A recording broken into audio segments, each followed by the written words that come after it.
làm chung một chai máu khi chịu một cái máu dương mà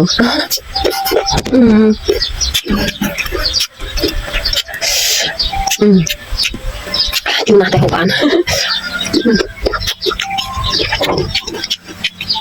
chúng ta sẽ rồi cái món xoài vậy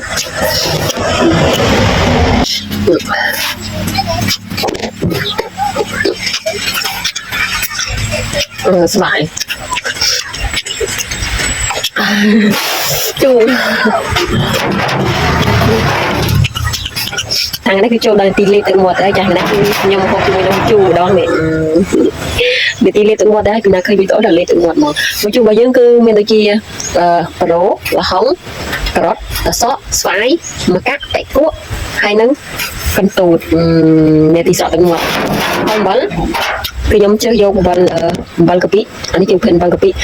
bal là lấy những mình muốn này là mình bal cà pi mình mua năng bậc kia số thay bậc kia sao mình bal học mua tiền tại nó sao off nhỏ ăn thôi thì hai có ta buôn một cái sân tầng lấy cái chặt đại hồ cái chẳng được mà không cái chặt đấy lấy xong đạo người không cái đây sau coi nhẹ chuyện không chịu cái đây xong rồi nè là sao nhưng mà còn chung về cho xong đạo không ghé bal này bal này cho hai lấy cọp rồi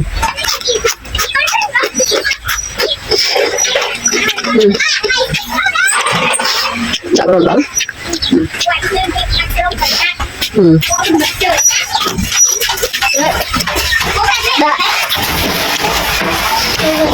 đấy mà cái nhưng không bị được làm vậy đấy tôi dùng kiểu đập đấy ở đây kia trăm chi xung quanh tôi bị đại này kia tôi xóa những dân rồi anh đã sao chung mình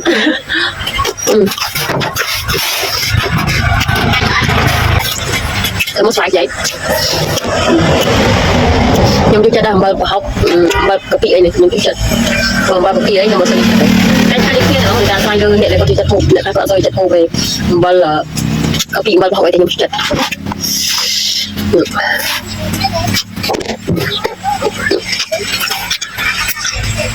xoài chu cái này chưa chặt luôn được rồi xong đã không chua chú hơi tiền bỏ đến để giờ chặt hơi xong rồi tôi hơi khăn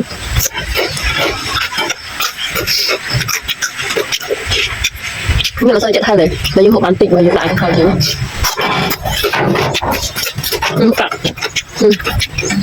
để chặt hộp chú anh rồi nó tôm nhau bán giống như lộn chú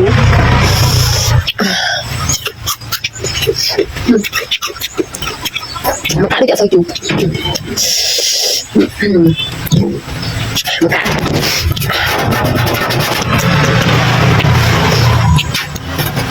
vậy của chú hỏi là đừng có tình này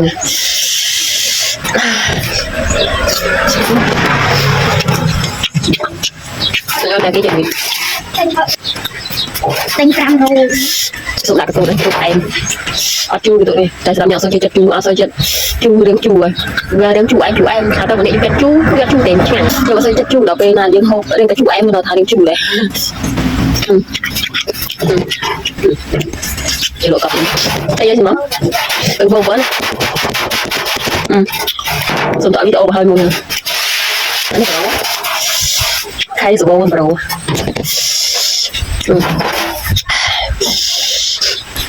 cái thằng rong của em để cho chú thằng em tại nhưng ta chú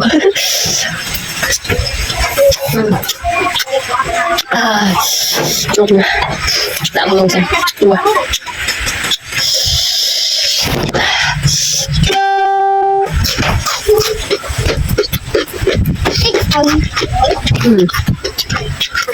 đã xong thứ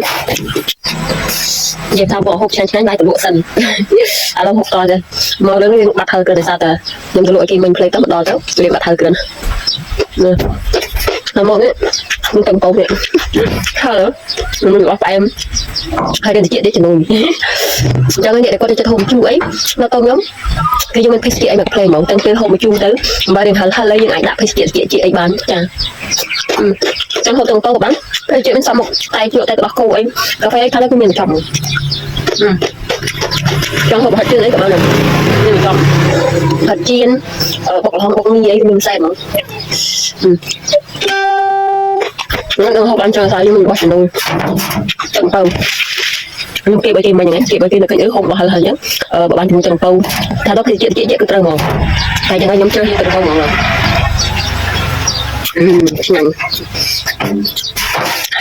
jadi kalau baca buku, jangan baca buku ya sehal deh. Mấy họ bên đây chúng tôi em xong chưa? Hai bác nhạc cái hàng, người ta để cho hết cùng chơi rồi. Tốt.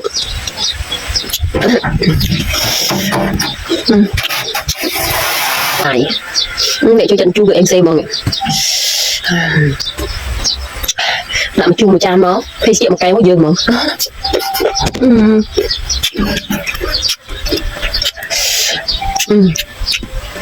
Chung là tay hộp ăn.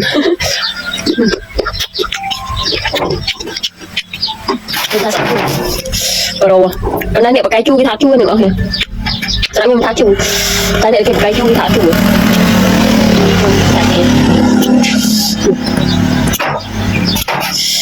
Ai rồi.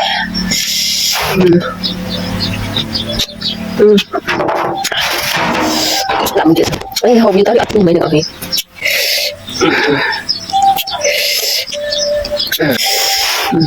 Tôi nhìn lại chứ, vừa khinh lại nhỉ.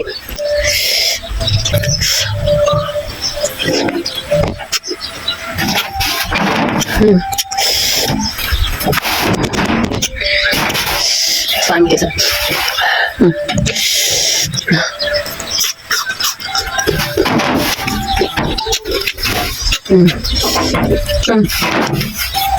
Mình cái sợ chúng mới chua